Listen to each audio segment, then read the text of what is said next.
Hey guys, Frat Guide to Card Games here, and if you can't tell by my mat with giant letters on it, this is my YCS deck profile, which was what I took to the YCS, which is Danger, Guardragon, Thunder Dragon. It's kind of a hybrid thing, and I'm really excited to show it to you guys. This is probably as budget as a Danger, Guardragon, Thunder Dragon deck can get. And if there's any inefficiencies, if I don't have the right cards, it's because I'm poor and I can't afford a bunch of good cards. Can now, because I sold a bunch of things at the YCS, but it did take a lot of money to even get what I have here. So, a lot of these cards will be similar to the last deck profile, except they're going to be on this smelly mat. For everyone who doesn't know, new mats smell like vagina. Like it's not good. And my backpack now smells like... People say it smells like tire. I think it smells like a really smelly person at a YCS. Like the guy at your locals who doesn't shower. That's what this mat smells like. And it's not a good time. Alright, anyway, so I can put this back up where it belongs. I'm just going to go right in the deck profile. A lot of these cards are similar. Don't worry about it. The new ones, I'll explain them more in detail, but I'm going to kind of breeze through the old cards. So, to start, 3 Thunder Dragon, namesake of the deck. Thunder Dragon. Level 5 Thunder Monster. 3 Thunder Dragon. I dropped one. 3 Thunder Dragon Dark. 3 Thunder Dragon Hawk.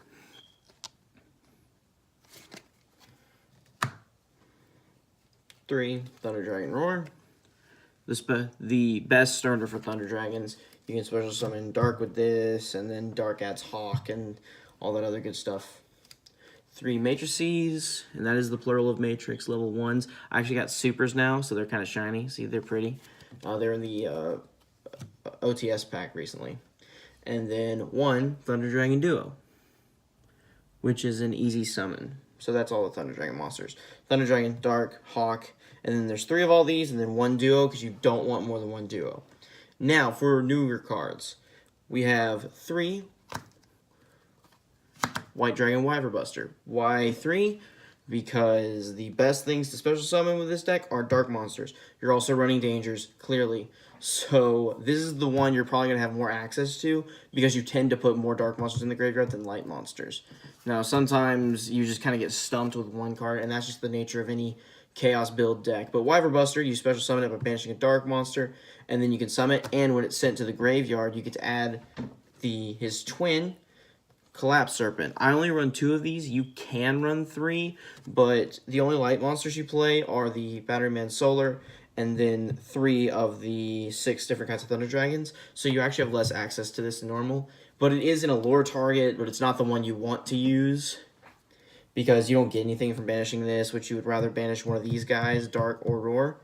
So yeah, and these also make the Guardragon engine, which isn't very expensive, except for the Saryujas. But you can do it without the Saryujas, but it's best to do it with the Saryujas, and I'll explain that in a future video. The last thing in the Dragon engine is Darkus Diabolus, Lord of the Lair. 1 copy of him. Reason you play him is, 1, he rips a card out of your opponent's hand by tributing either himself or another dark monster. Usually you tribute himself because the other dark monsters are Colossus or another great card. Mostly Colossus is the only other dark monster you'll end with on the board. And you can special summon him from the grave if you tribute 4 Colossus with Roar, Dark, or Duo. And you can summon him back after you tribute him. That usually is a turn later, but it's pretty good. You also summon it with the Guard Dragons, which I will get into in a bit. I have 2 Danger Jackalopes. These are the most expensive card in the main deck, I think. Yeah, and this is a great card because it's an Upstart Goblin in... Best scenario, Upstart Goblin. Worst scenario, it is a Dark Monster on board that you can make Saryuja with. Next, we have 2 Danger Mothman, which are just the poor man's Jackalope and Tsuchinoko. Tsuchinoko? I'm not Japanese, I don't know how to say it. So Mothman, best case scenario, it's an Upstart Goblin and a free body. Worst case scenario, it's a Dark World Dealings. All dangers have the discard effect. You show them in hand, and you can get monsters in the graveyard, which is pretty cool. I have one Danger of Bigfoot, which is useful for all the same reasons as the other two, and I run Hope Harbinger. So if you overlay this with a Colossus, you can make the Hope Harbinger, and it depends on the matchup. Sometimes you might just want to tribute this with Diabolos, which I have done. So Dangers, Guardragons, Thunder Dragons, and then a few sparing cases. Batteryman Solar to pump Thunder Dragons into the graveyard, which is pretty cool. And if you special summon, you get a token, which makes making Saryuja a lot easier, because Saryuja only takes monsters with different names, so you can use the Batteryman token for that. This is right. And then the last monster we play is 2, Ash Blossom and Joyous Spring, which is just essential for just stopping other plays. Some better builds don't have room for this in the deck, and if I had more dangers, I wouldn't either. But I don't have as great a going second move as some people. Like, this loses to a lot of negates. Pro tip, the first thing you negate in this against this deck is negate the Roar. Because if they banish Roar and you can ash the effect, you can do any monster negate that you could possibly do on Roar, they don't have any other place and they've already wasted something. Now, what would they use to activate Roar? The first spell in the deck, 3, Allure of Darkness. This is the only spell I play 3 of because it's great. It is you activate it and then it's a +2 and you banish a dark monster from your hand. Usually Dark or Roar. Preferably Roar is the best option. Dark is like the second best, and then any other dark monster in your hand that you have is meets the requirement. Otherwise, you have to discard your whole hand, which sucks. You could probably activate Dangers off of that, but you really wouldn't want to do that. I think you could. I don't know. Another spell, 2 Called by the Grave. Same reason as Ash, except it's for going first. So they don't ash your Roar like I was telling y'all to do, which you always ash the Roar. I had to tell my teammates that at the YCS. You always ash the Roar. Another spell, Thunder Dragon Fusion. Shuffles back used Colossuses. It's another, you search it with Dark. And for Dark, the things you want to search when it sends to graveyard is banished, in order, like this is the order you want to search them in, depending on what you have in your hand, is Hawk, Fusion, Duo.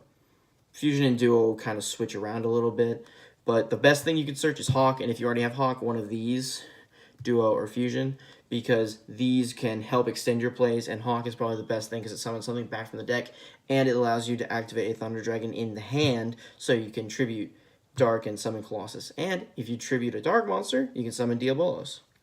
Last spell, Gold Sart, because it's limited to 1, and it's a great starter card for this deck. And then the only trap we play, I pulled Infinite Impermanence, which is just egregiously helpful in the same manner that Ash Blossom's helpful and that Call by the Grave is helpful. So that's the deck. It's 40 cards, and I enjoy the heck out of playing this deck. I've done a lot of test hands with this. Might post some more later, but that is the main deck. And will probably go into exactly what happens in a later video with all these monsters. So that's the main deck. If I did the count right, I have my notes somewhere. It's mostly monsters, partially spells, and 1 trap. I think the final number I got to was 32 monsters. Okay. So now for the extra deck, basic stuff.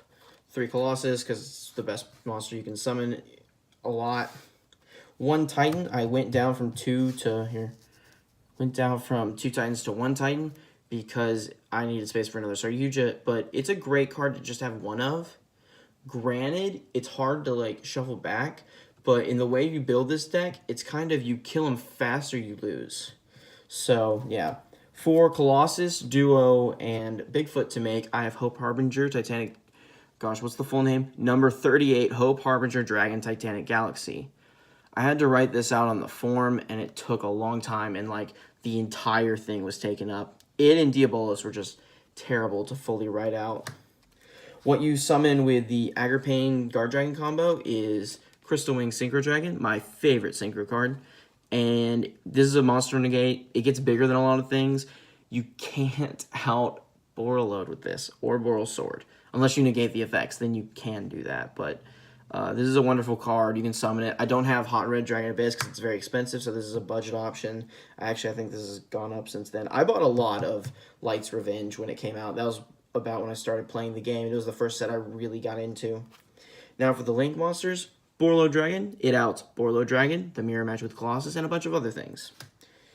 2, Saryuja Skull Dread, because you need to 1, get enough cards to get a baby Chaos Dragon in your hand to start the Guardragon combo, and 2, get the LP and Agripane off the field so you can summon Thunder monsters again. So 2 Saryujas. I used to call it Scaryuja, and that's not what its name is. Ningirsu, this is probably the first card I'd cut if you can't get it, or if you just can't afford it or don't have it.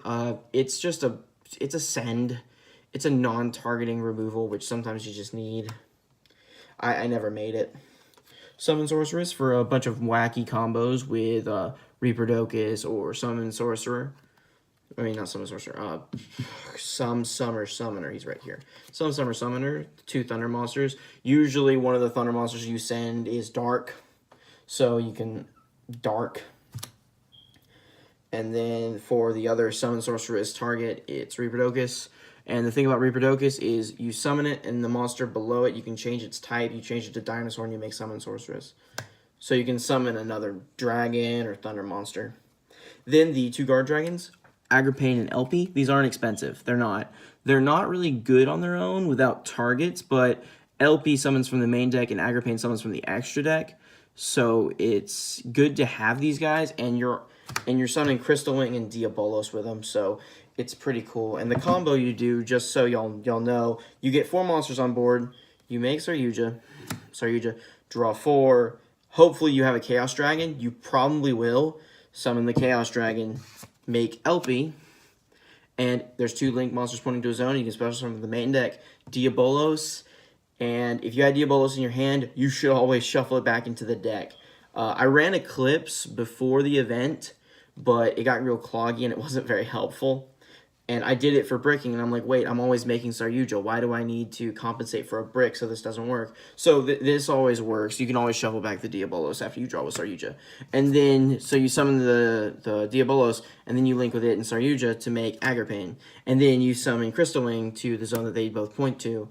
And then you need to have either 1 or 2 other monsters. 1 monster, you can make a Saryuja with a special summon, which is why you play the second one. So 1, if you get 1 extra monster on the field, you can just make this into another Saryuja. But preferably, you would want to get 4 total, link with these 2, and then 2 other monsters to make a drawing Saryuja, so you can get at cards you didn't use. And there's probably not many. And that's why the Dangers are so vital to this deck, because like just Thunder Dragons pumps out about 3 summons, and they don't really recycle. So you need to start pumping out Dangers, and Dangers are great. They help you dig for hand traps. They summon themselves. They're kind of gross in like some instances, but I think this is like the best use for Dangers, and like that's why they're so good. In like a buddy of mine plays Lunalights, and the Lunalights won the YCS recently. Not Atlanta. They won another YCS. I think it wasn't Dusseldorf. It was Chicago. They won Chicago. And my buddy was really excited because he was like, yeah, Lunalights are good because you put Dangers in them, and then they can dig for cards. That doesn't make it not a Lunalight deck, but it does make it assisted by Dangers. So, like, if I can dig for cards, I can get extra monsters out. You can make all those Saryujas and keep drawing. It's kind of degenerate, but it's not, like, broken. Like, you can stop this deck. Like, you can break the board you usually end with is Saryuja, Crystal Wing, Colossus, and maybe, depending on how busted your board is, it's usually those 3 monsters and maybe something else like Diabolos or another Titan if you got Diffusion. It really kind of depends. But, like, that's not an impenetrable board. Sure, Colossus can't be destroyed while you have Thunder's Engrave, but you can out Colossus. Like, everyone runs things that out Colossus. Salamangreats, like, just beat into it a bunch of times. That happened to me a few times at the YCS, and it wasn't fun. So, yeah, that's my Thunder Dragon deck profile, and recap, Ash the Roar if you're playing this deck. Run Call by the Grave so they don't Ash the Roar if you're playing with this deck, not against it. And new mats smell really bad. All right, I will see you guys later. Thanks so much for watching. See ya.